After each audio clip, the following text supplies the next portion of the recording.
అందరికీ నమస్కారం. ఈరోజే మంగళవారం. ఎంతో పవిత్రమైన విశేషమైన రోజు. వారంలో ఒక్కో రోజు ఒక్కొక్క దేవుని పూజిస్తారు. మంగళవారము అంటే సంపదలకు అధిదేవత అయిన లక్ష్మీదేవికి ఎంతో ప్రీతికరమైన రోజు. మరి ఎంతో విశేషమైన ఈరోజు ఈ కథను విన్నా, చదివినా, చెప్పినా, వినిపించినా జన్మల పాపాలు తొలగి కోటి జన్మల పుణ్యం వస్తుంది. సకల శుభాలు కలుగుతాయి. మరి ఆ కథ ఏమిటో ఇప్పుడు ఈ వీడియోలో తెలుసుకుందాం. ఒకసారి శౌనకాది మహర్షులు ఇలా పలికారు. ఇతర వృక్షాల కంటే రావి, మర్రి చెట్లు మాత్రమే ఎందుకంత పవిత్ర వృక్షాలుగా పేరు పొందాయి అని అడగగా సూదుడు ఇలా చెప్పసాగాడు. పూర్వం పార్వతీ పరమేశ్వర్లు ఏకాంతంగా ఉన్నప్పుడు పని మీద దేవతలు అక్కడికి వెళ్ళగా వారి ఏకాంతానికి భంగం కలుగుతుంది. దీనికి పార్వతీదేవి ఎంతో కోపగించి మా ఏకాంతాన్ని భంగం చేశారు కాబట్టి భూలోకంలో చెట్లుగా పడి ఉండండి అని శపిస్తుంది దేవతలని. పార్వతీదేవి పెట్టిన శాపానికి ఆ పరమేశ్వరుడితో సహా దేవతలందరూ వృక్షాలుగా మారిపోతారు. ఈ విధానంగా దేవతలంతా వేర్వేరు వృక్షాలుగా మారితే శ్రీ మహావిష్ణువు రావి చెట్టుగాను, మహాశివుడు మర్రి చెట్టుగాను మారిపోయారు. ఇలా రావి, మర్రి చెట్టుగా మారిన శివకేశవులు జగదేక పూజనీయులు కాబట్టి ఆ చెట్లకు అంతటి పవిత్రత కలిగినది. వీటిలో రావి చెట్టును శని దృష్టికి సంబంధించిన కారణంగా శనివారం రోజు మాత్రమే పూజనీయమైనది. శని, ఆదివారం రోజు తప్ప తక్కిన రోజుల్లో రావి చెట్టును అస్సలు తాకకూడదు అని సూతుడు శౌనకాది మహామునులకు చెప్పగా ఇదంతా విన్న శౌనకాది మహర్షులు రావి చెట్టు ఎందుకు శనివారం మాత్రమే పూజనీయం అయింది, మిగిలిన రోజులో ఎందుకు తాకకూడదు అని అడిగారు. దానికి సూత మహర్షి ఇలా చెప్పసాగాడు. పూర్వం క్షీరసాగర మదనం జరిగినప్పుడు అనేక వస్తువుల్లో లక్ష్మీదేవిని, కౌస్తభాన్ని శ్రీహరికి సమర్పించి తక్కిన సంపదనంతా దేవతలు తీసుకున్నారు. శ్రీ మహావిష్ణువు లక్ష్మీదేవిని వివాహం చేసుకోవాలనుకున్నాడు. కానీ లక్ష్మీదేవి శ్రీ మహావిష్ణువుతో ఇలా పలుకుతుంది. దేవా, నాకన్నా పెద్దది అయిన నా అక్కయ్య ఉంది. ఆమెకు వివాహం కాకుండా చిన్నదైన నేను వివాహం చేసుకోవడం తగదు. కాబట్టి మా అక్క పెళ్లి గురించి ఆలోచించండి అని పలుకుతుంది. దాంతో శ్రీ మహావిష్ణువు లక్ష్మీదేవి అక్కగారైన జ్యేష్ఠాదేవిని ఉద్దాలకుడు అనే మహర్షికిచ్చి వివాహం జరిపిస్తాడు. ఆ విధానంగా ఉద్దాలకుడు జ్యేష్ఠాదేవిని తన ఆశ్రమానికి తీసుకెళ్తాడు. ఆ తర్వాత శ్రీ మహావిష్ణువు లక్ష్మీదేవిని వివాహం చేసుకుంటాడు. నిరంతరం ధూపదీప నైవేద్యాలతో నిండైన ఆశ్రమాన్ని చూసి, వేదఘోషితో మారుమోగుతున్న ఆశ్రమాన్ని చూసి, ఆశ్రమంలోని శుభ్రతం చూసి జ్యేష్ఠాదేవి దుఃఖిస్తూ, ఇది నాకు సరైన చోటు కాదు. శుభ్రంగా ఉన్న చోట, వేదాలు చదివే దగ్గర, అతిథి సత్కార్యాలు జరిగే దగ్గర, ఈ యజ్ఞాలు జరిగే దగ్గర నేను నివసించలేను. అదేవిధంగా ప్రేమ గల భార్యాభర్తలు ఉండే చోట, పితృదేవతలను పూజించే చోట, నీతిగా ఉండేవారి దగ్గర, అబద్ధం ఆడని వారి దగ్గర, ప్రేమగా మాట్లాడేవారి ఇంట, గురువును పూజించే దగ్గర నేను ఉండలేను అంటుంది. దీంతో ఉద్దారకుడు, మరి నీవు ఎక్కడ ఉంటావు అని అడుగుతాడు. దానికి జ్యేష్ఠాదేవి ఇలా సమాధానం చెప్తుంది. ఏ ఇంట్లో అయితే రాత్రింబగలు భార్యాభర్తలు దెబ్బలాడుకుంటూ ఉంటారో, ఏ ఇంట్లో అయితే అతిథులు నిరాశతో ఉంటారో, ఎక్కడైతే వృద్ధులకు, మిత్రులకు, మంచివారికి అవమానం జరుగుతుందో, ఇంకొకరి ధనాన్ని ఆశపడే వారి ఇంట్లో శుభ్రంగా లేని చోట నేను నివాసం ఉంటాను అని పలుకుతుంది. భార్య మాటలు విన్న ఉద్దాలకుడు ఎంతో కార్తచింది, నువ్వు జ్యేష్ఠాదేవి, నీవు కోరినట్టుగా నీకు తగిన నివాస స్థానాన్ని వెతికి వస్తాను. అంతవరకు నీవు రావి చెట్టు మొదట్లోనే కదలకుండా కూర్చోమని చెప్పి వెళ్ళిపోతాడు. భర్త చెప్పింది అంతగా భావించి రావి చెట్టు మొదట్లోనే కూర్చొని ఉండిపోతుంది జ్యేష్ఠాదేవి.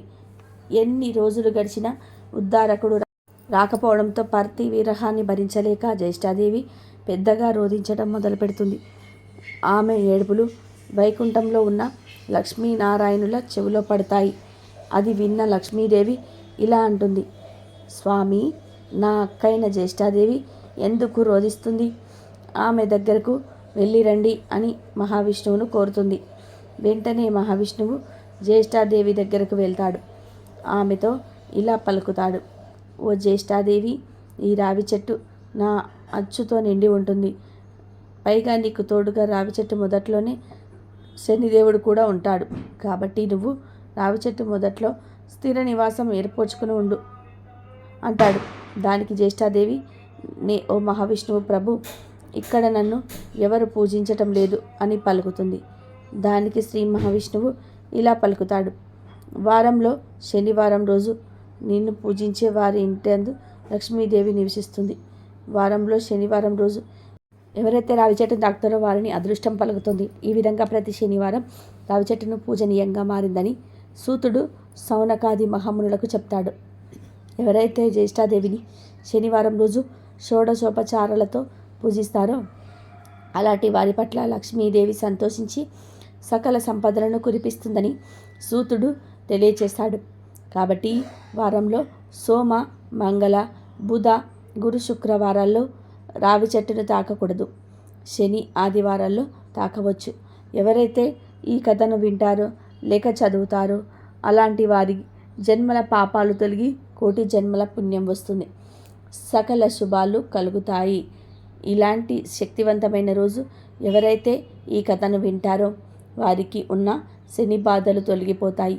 కష్టాలు, దరిద్రం తొలగి ఐశ్వర్యవంతులవుతారు. మరి శనిదేవుడి మహిమలు తెలిపే ఆ పవిత్ర కథను ఏంటో ఇప్పుడు తెలుసుకుందాం. పూర్వకాలంలో సుమేధుడు అనే బ్రాహ్మణుడు నివసిస్తూ ఉండేవాడు. ఒకరోజు అతనికి ఒక కల వచ్చింది. ఆ కలను భార్యతో ఇలా చెప్పాడు: ఈ మధ్య నాకు కలలో ప్రతిరోజు ఒక నీలిరంగు దుస్తులు వేసుకున్న వ్యక్తి కనిపిస్తున్నాడు. మాటి మాటికి 7 సంవత్సరాలు నిన్ను పట్టుకుంటాను అని అంటున్నాడు అని భార్యకు తెలియజేశాడు. దాంతో భార్య ఇలా పలుకుతుంది: నీలిరంగు బట్టలు అంటే శనిదేవుడు. మీకు శని దశ ప్రారంభం కాబోతుందని అర్థం. ఈసారి శనిదేవుడు కలలో కనిపిస్తే పట్టుకోమని చెప్పండి. కానీ 2 కాలం కంటే ఎక్కువ ఉండడానికి ఒప్పుకోకండి అని భార్యతో తెలియజేస్తుంది. ఇక తర్వాత రోజు శనిదేవుడు సుమేధుడి కలలో కనిపిస్తాడు. ఇక సుమేధుడు ఇలా పలుకుతాడు: ఓ శనిదేవా, నన్ను పట్టుకుంటావా అని అడుగుతాడు.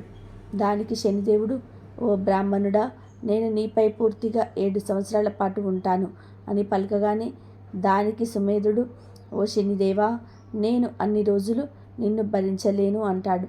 దానికి శనిదేవుడు: ఓ సుమేధా, నేను పూర్తిగా 5 సంవత్సరాలు నిన్ను పట్టుకుంటాను అంటాడు. దానికి బ్రాహ్మణుడు: ఓ శనిదేవా, అన్ని రోజులు నేను నిన్ను మొయ్యలేను అంటాడు. దానికి శనిదేవుడు: అయితే సుమేధా, 2.5 సంవత్సరాల కాలం నేను నీతోనే ఉంటాను అంటాడు. దానికి బ్రాహ్మణుడు: ఓ శనిదేవా, అన్ని రోజులు నేను నీతో ఉండలేను అంటాడు. ఇక శనిదేవుడు చాలాగా ఇలా పలుకుతాడు: చూడు సుమేధా, 2 సంవత్సరాల కాలం నీవు నన్ను భరించక తప్పదు అంటాడు. దానికి సుమేధుడు సరే అని ఒప్పుకుంటాడు. మరుసటి రోజు ఉదయం నిద్ర లేవగానే ఈ విషయాన్ని తన భార్యకు తెలియజేస్తాడు. నాకు 2 సంవత్సరాల శని దశ ప్రారంభమైంది. నాకు నీవు 2 బంగారు కాసులు ఇవ్వు అని అంటాడు. నేను అడవిలోకి వెళ్ళాలి, పూజా పునస్కారాలు చేసుకొని వస్తాను. నీవు ఇంట్లోనే ఉండి పిల్లల్ని జాగ్రత్తగా చూసుకో. ఎవరితోనూ పోరు పెట్టుకోకు. అందరితోనూ జాగ్రత్తగా ఉండు. ఇలా చెప్పి బ్రాహ్మణుడు అడవిలోకి వెళ్తాడు. అక్కడ ఒక చెట్టు కింద కూర్చొని పూజ చేసుకుంటూ ఉంటాడు.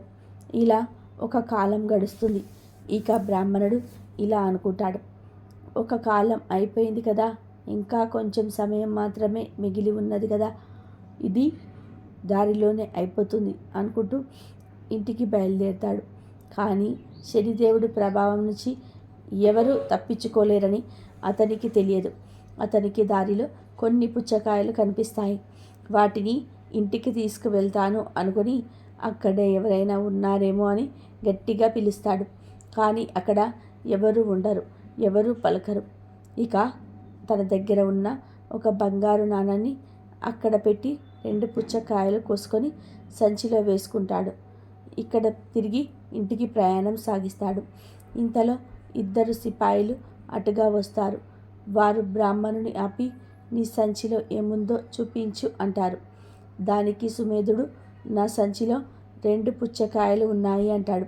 దానికి సిపాయిలు సంచి తెరిచి చూపించమని అడగగా సుమేధుడు సంచి తెరిచి చూడగానే దాంట్లో రాజుగారి 2 కొడుకుల తలలు ఉంటాయి. దీంతో సిపాయిలు అతన్ని పట్టుకొని రాజుగారి దగ్గరకు తీసుకెళ్తారు. రాజుతో సిపాయిలు ఇలా పలుకుతారు, ఓ రాజా, ఈ బ్రాహ్మణుడు మీ 2 కొడుకులు చంపి తలను సంచిలో వేసుకున్నాడు అని అనగానే ఆ మాటలు విన్న రాజుగారికి ఎక్కడ లేని కోపం వచ్చి ఆ బ్రాహ్మణుని వెంటనే ఉరి తీయండి అని ఆజ్ఞాపిస్తాడు. సిపాయిలు సుమేధుడిని తీసుకుని వెళ్ళి ఉరి తీయబోగా సుమేధుడు ఇలా పలుకుతాడు, మహారాజా, దయ చూపించండి, కొంచెం సేపు ఆగండి, నన్ను పూజ చేసుకొనివ్వండి అని పలకగానే రాజు ఒప్పుకుంటాడు. ఇక సుమేధుడు పూజ చేసుకుంటూ ఉండగా శనిదశ పూర్తవుతుంది. ఇంతలో అక్కడకు రాజుగారి 2 కొడుకులు తిరిగి వస్తారు. వారిని చూసి రాజు ఎంతో ఆశ్చర్యపోతాడు. అప్పుడు రాజు బ్రాహ్మణుడితో ఇలా పలుకుతాడు, ఓ బ్రాహ్మణుడా, నీవు ఏం మాయ చేశావో అనగానే సుమేధుడు ఇలా అంటాడు, మహారాజా, నేను ఏం మాయ చేయలేదు, నాకు ఏమీ తెలియదు, నాపై శని ప్రభావం ఉంది, అందుకే ఇదంతా జరిగిందని సమాధానం చెప్తాడు. దానికి రాజు ఇలా అడుగుతాడు, ఓ బ్రాహ్మణుడా, శని దశ పట్టుకుంటే నివారణ ఉపాయం ఏంటి అని అడగగానే సుమేధుడు ఇలా చెప్తాడు, రాజుకు శని దశ పట్టుకుంటే నల్లటి ఏనుగును దానంగా ఇవ్వాలి. షావుకారికి శని దశ పట్టుకుంటే ఒక నల్లటి గుర్రాన్ని దానంగా ఇవ్వాలి. ఒక గృహస్థుడికి శని దశ పట్టుకుంటే నూనెలో ముంచిన రొట్టెను నల్లని కుక్కకు తినిపించాలి. అదే విధానంగా రావి చెట్టును పూజించాలి. శనిదేవుని కూడా పూజించాలని సమాధానం చెప్తాడు. దాంతో రాజు బ్రాహ్మణుడికి కొంచెం నగదు ఆభరణాలిచ్చి వదిలేస్తాడు. అప్పుడు బ్రాహ్మణుడు ఇంటికి చేరుకుంటాడు. ఇంటికి వెళ్ళిన తర్వాత భార్యతో ఇలా అంటాడు, జరిగే విషయమంతా చెప్తాడు. అప్పుడు ఆమె సంచిలో ఏం తీసుకొచ్చారు అని అడగగానే బ్రాహ్మణుడు 2 పుచ్చకాయలు తీసుకొచ్చాను అంటాడు. తీరా సంచి తెరిచి చూడగానే పుచ్చకాయకు బదులు బంగారపు కాసులు ఉంటాయి. దానికి భార్య, ఇంత బంగారం ఎక్కడిది, మీకు శని పట్టుకుంది కదా అని అడగానే దానికి సుమేధుడు ఇలా చెప్తాడు, శని పట్టినప్పుడు పుచ్చకాయను తలకాయలుగా మారాయి, వదిలిపోగానే పుచ్చకాయ స్థానంలో బంగారం వచ్చింది అని సమాధానం చెప్తాడు. పూర్వం ఒక బ్రాహ్మణుడు ఉండేవాడు. వేళగాని వేళ తన ఇంటికి ఎవరు వచ్చినా వాళ్ళను తను ఎరగకపోయినా సరే ఆదరించి భోజనం పెట్టేవాడు. ఒకవేళ ఇంటికి ఎవరు రాకపోతే వీధి వెంట పోయి వాళ్ళని పిలిచి అన్నం పెట్టేవాడు. ఇలా చాలా కాలం జరిగాక ఒకనాడు ఆయనకు అన్నదానం వల్ల వచ్చే పుణ్యం ఇలాంటిదో తెలుసుకోవాలని బుద్ధి పుట్టింది. ఎవరిని అడిగినా చెప్పలేకపోయాడు.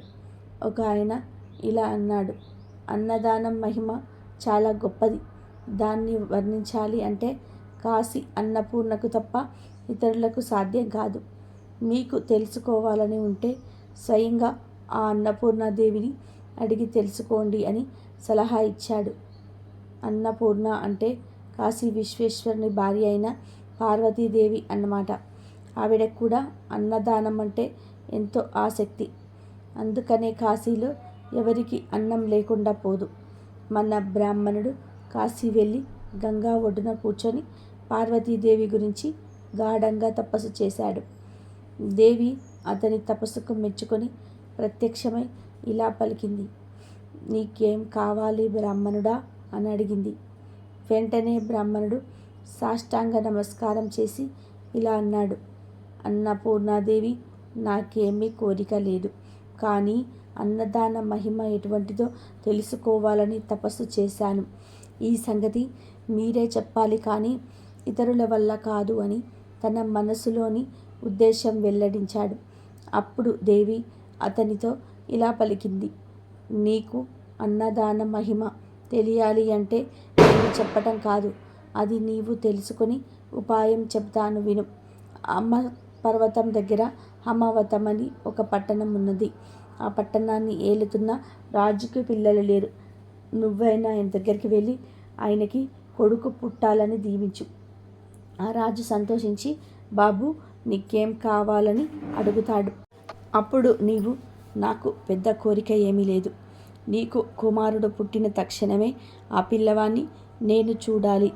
ఆ సమయంలో పిల్లవాడి దగ్గర రాణి కూడా ఉండకూడదు అని చెప్తూ, ఇంతే కదా అని రాజు అందుకు ఒప్పుకుంటాడు.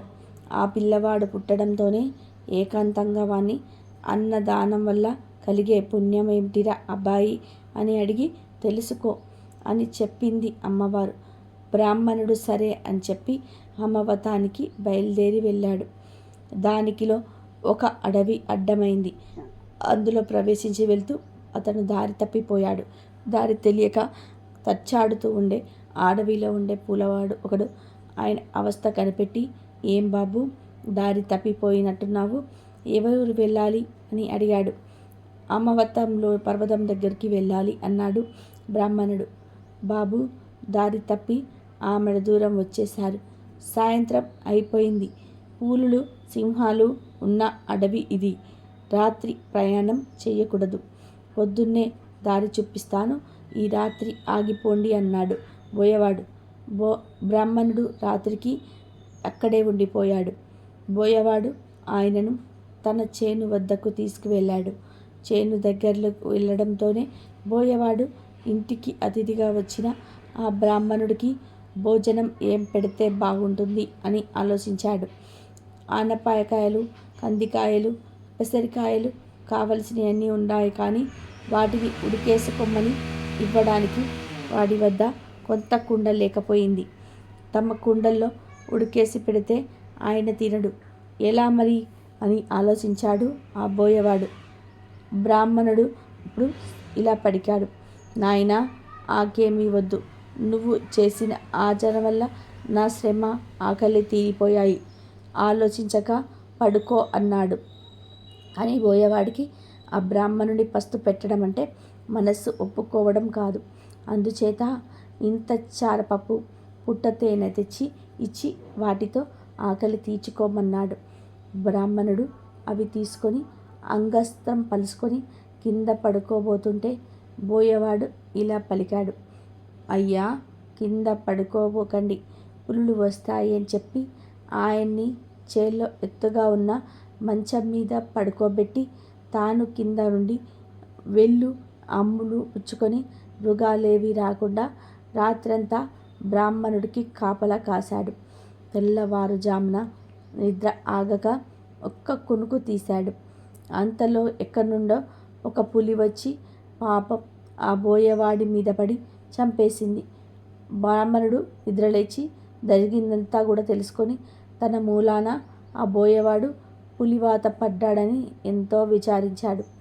ఆ బోయవాడి భార్య బ్రాహ్మణుడితో ఇలా పలికింది, స్వామి నా రాత ఇలా ఉండగా ఎవరు తప్పించలేరు, మీరు బాధపడకండి, మీకు అమ్మవతానికి దారి చూపిస్తాను అడవండి అని ఆయన్ని తీసుకెళ్ళి దారి చూపించే వెనక్కి తిరిగి వచ్చి భక్తతో పాటు సహగమనం చేసింది.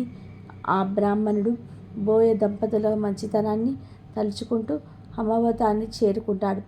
అక్కడ రాజులు చూసి పార్వతీదేవి చెప్పినట్టుగా దీవించాడు. పుట్టినప్పుడు నీ పిల్లవాడిని ఏకాంతంగా చూడడానికి అనుమతి ఇవ్వాలి అని కోరగా రాజు ఒప్పుకున్నాడు. రాజుగారి భార్య 9 ఏళ్ళు పోసి చందమామ లాంటి పిల్లవాడిని కంది. బ్రాహ్మణుడు ఎవరూ లేకుండా చూసి ఆ పిల్లవాడిని ఇలా అడిగాడు, అన్నదాన వల్ల కలిగే ఫలితం ఏమిటో చెప్పు అని అడిగాడు. అప్పుడే పుట్టిన శిశువు అయినప్పటికీ పెద్దవానికి వల్లే ఆ పిల్లవాడు ఇలా పలికాడు, 10 నెలల క్రితం మీరు పట్టడానికి వస్తూ అడవిలో దారి తప్పిపోతే మిమ్మల్ని తీసుకెళ్ళి చారెడు చారపప్పు పుట్టతేనె ఇచ్చిన బోయవాణి నేనే స్వామి. ఈ మాత్రపు దానికే ఈ రాజుగారి కుమారుడిగా పుట్టి రాజ్యాన్ని ఏలబోతున్నాను. ఒకనాటి దానానికే ఇంత గొప్ప ఫలితం కలిగినప్పుడు నిత్యం అన్నదానం చేసే మహానుభావులకు ఎటువంటి ఫలం కలుగుతుందో మీరే ఊహించుకోండి. ఇలా చెప్పేసి ఆ పిల్లవాడు మరుక్షణంలోనే ఉమా అని ఏడవడం మొదలుపెట్టాడు. బ్రాహ్మణుడు చాలా ఆశ్చర్యపడి తన ఊరు తిరిగి వచ్చి జరిగినదంతా భార్యతో చెప్పాడు. ఆ దంపతులు అప్పటి నుంచి అన్నదానం చేస్తూ ధనం, ధాన్యం, పుత్ర పౌత్రాభివృద్ధి కలిగి సుఖంగా జీవించారు. ఇది అన్నదాన మహత్యం తెలిపే ఒక విశేషమైన కథ. పూర్వం భరద్వాజ మునీంద్రుడు సూతుణ్ణి ఇలా అడుగుతాడు. సూత, మానవ జన్మ పరమార్థం తెలుసుకోవాలి అంటే ఏం చేయాలి? సంసార బంధం నుంచి విముక్తిని కలిగించి దివ్య సాధనమేది అని అడుగుతాడు. దాంతో సూతుడు ఇలా చెప్తాడు. భరద్వాజ మునీంద్ర, కలియుగంలో మానవుడు ముక్తిని పొందాలి అంటే ఏం చేయాలో వివరించి ప్రాచీన ఇతిహాసాన్ని తెలియజేస్తాను. శ్రద్ధగా వినుము అంటూ ఇలా చెప్పడం ప్రారంభించాడు. పూర్వకాలంలో పుండరీకుడు అనే పేరు గల ఒక బ్రాహ్మణుడు ఉండేవాడు. అతను బుద్ధిమంతుడు, విద్యావంతుడు. పుండరీకుడు సంపన్న కుటుంబంలో పుట్టాడు. ఉపనయనం అయిన తర్వాత యథావిధిగా బ్రహ్మచర్యాన్ని పాటిస్తూ సమర్థులైన ఉపాధ్యాయుల దగ్గర వేద శాస్త్రాలను అధ్యయనం చేసుకున్నాడు. పుండరీకుడు చక్కని తెలివి కలవాడు. కొంతకాలంలోనే అధ్యయనం, శాస్త్ర పఠనం ముగించుకొని విద్యావంతుడై ఇంటికి తిరిగి వచ్చాడు. ఇక తల్లిదండ్రులు విద్యావంతులైన పుండరీకుడు యుక్త వయసుకు రావడం వల్ల వివాహం చేయాలని తెలిసి పుండరీకుని వివాహ విషయంపై అడుగుతారు. దానికి పుండరీకుడు, తొందరపడకండి, నేను చెప్పినప్పుడు మీరు చెద్దురు కాని అని సమాధానం చెప్పి ఏకాంతంగా ఒక ప్రదేశంలో కూర్చొని మానవ జీవితాన్ని విమర్శించుకున్నాడు. అతనికి సంసారం ఒక ముళ్ళ పొదల్లాగా అనిపించింది. దీంతో పుండరీకుడు తల్లిదండ్రులను, మిత్రులను, బంధువులను అందరినీ వదిలిపెట్టి ఇల్లు వదిలి దేశ సంచారం కోసం తరలిపోయాడు. అక్కడ దొరికిన ప్రదేశాల్లో దొరికినవి తింటూ ఆకలి తీర్చుకుంటూ జీవితాన్ని సాగిస్తున్నాడు. నీటి వంటి ఈ జీవితాన్ని ఎవరూ నమ్మకూడదు. క్షణానికి మారిపోయే శరీర స్థితిని నమ్మి బతకడం అనేది శరీర ఆనందం శాశ్వతం కాదని పురాణాలు చెప్పిన ప్రకారం ఈ భూమి మీద ఉన్న ఇద్దరు సేవించాలని నిర్ణయించుకున్నాడు. ఇక గంగా, గోదావరిని, యమున మొదలైన తీర్థంలో క్షేత్రాల్లో నివసించి ఆయా దేవతలను దర్శించి సాత్విక ఆహారం భుజిస్తూ తిరుగుతూ చివరికి శాలిగ్రామం అనే పుణ్యక్షేత్రానికి చేరుకున్నాడు. అక్కడ భక్తుడును పుణ్యజనాలను చూసి ముచ్చటపడ్డాడు. ఇది నా నిర్ణయానికి అనుగుణంగా ఉందని అక్కడ బసను ఏర్పాటు చేసుకున్నాడు. తాను తెలుసుకున్న ప్రాణాయామం మొదలైన యోగా శాస్త్రాలను ఆచరణలో పెట్టి తీర్థస్నానం, భగవద్ధ్యానం సకాలానికి చేస్తూ అక్కడ చాలా కాలం జీవితాన్ని గడిపేవాడు. అలా ఉండగా ఒకరోజు నారద మహాముని అక్కడికి విచ్చేశాడు. దీంతో పుండరీకుడు నారదుడి దివ్య తేజస్సును చూసి ఆశ్చర్యంతో నారదుడికి స్వాగతం చెప్పి తన పర్ణశాలకు తీసుకువెళ్ళాడు. స్వాగతం మర్యాదలు చేసి ఆసనంపై నారదుని కూర్చోబెట్టాడు. దీంతో నారదుడు ఆనందంతో ఆసనంపై కూర్చొని మౌనంగా పుండరీకుడిని చూస్తూ ఉన్నాడు. అప్పుడు పుండరీకుడు ఇలా పలికాడు. మహాత్మా, మీరు ఎవరు? నన్ను తరింప చేయడానికి ఈ రూపంలో వచ్చిన శ్రీమన్నారాయణ అనుకుంటున్నాను అని పలకగానే నారదుడు ఇలా చెప్పాడు. పుండరీక, నన్ను అందరూ నారదుడు అని పిలుస్తారు. నేను నిన్ను చూద్దామని వచ్చాను. భక్తి శ్రద్ధలు కల భక్తుని చూస్తే పుణ్యం వస్తుందని భగవంతుడి అన్నాడని చిరునవ్వుతో చెప్పాడు నారదుడు. దీంతో పుండరీకుడు లేచి 2 చేతులు జోడించి నమస్కారం చేసి ఇలా పలికాడు. ఓ నారద, నా జన్మ సార్థకమైంది. మీ దర్శనం దైవ దర్శనమని, నాకు ఉన్న సందేహాలు తీర్చండి ప్రభు అని వేడుకున్నాడు. పరమార్థ సాధనకు ప్రధానమైన సాధనం లేదు. మానవ జన్మకు సంసార బంధ విముక్తికి చేయవలసిన కార్యమేమిటో తెలిపి నన్ను ధన్యుని చేయండి అని వేడుకున్నాడు. ఇక నారద మహర్షి పుండరీక చెప్తాను అన్నాడు. దాంతో పరమానందంతో పుండరీకుడు కూర్చున్నాడు.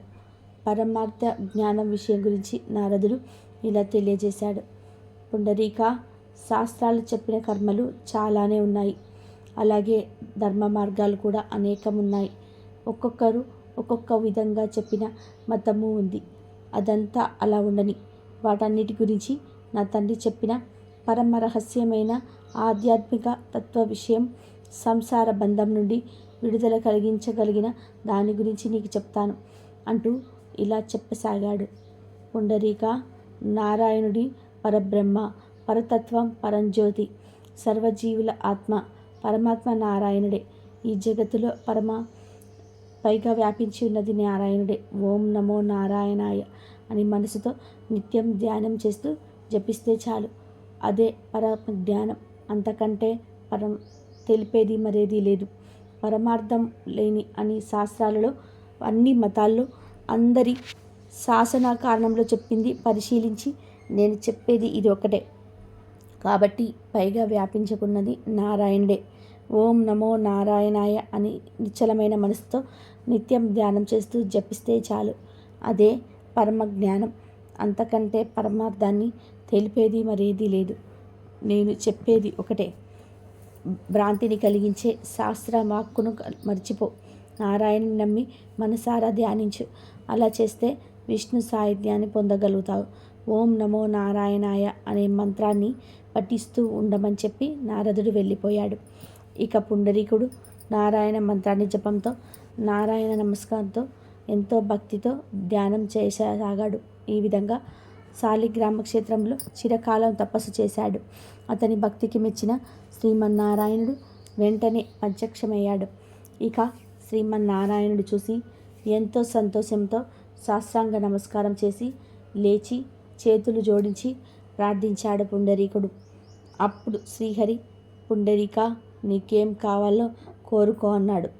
దానికి పుండరీకుడు, ప్రభు నాకే కోరిక లేదు, మీరేమిచ్చినా నాకు సంతోషమే అన్నాడు.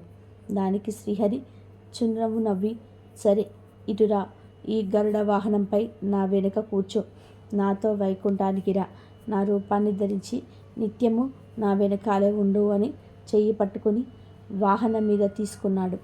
ఆ సమయంలో దేవదుందగులు మోగై దేవతలు జయజయశక్తాలతో పుష్పవర్షం కురిపించారు. ఆ విధంగా పుండరీకుడు శ్రీహరితో కలిసి వైకుంఠానికి చేరుకున్నాడని సూతుడు భరద్వాజ మునులకు తెలియజేశాడు. కాబట్టి భరద్వాజ శ్రీ మహావిష్ణువును కీర్తించటం వల్ల కలియుగంలో మానవులకు ముక్తి లభిస్తుంది.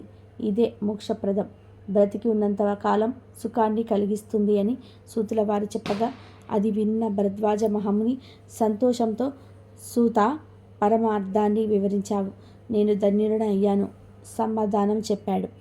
కాబట్టి ఎంతో విశేషమైన ఈ కథలను విన్నా, చదివినా, చెప్పినా, వినిపించినా సకల శుభాలు కలుగుతాయి. జన్మల దోషాలు తొలగి కోటి జన్మల పుణ్యం వస్తుంది. ఓం నమో శివాయ, ఓం నమో నారాయణాయ, ఓం నమో శ్రీ మహాలక్ష్మే నమః, ఓం శనీశ్వరాయ నమో నమః.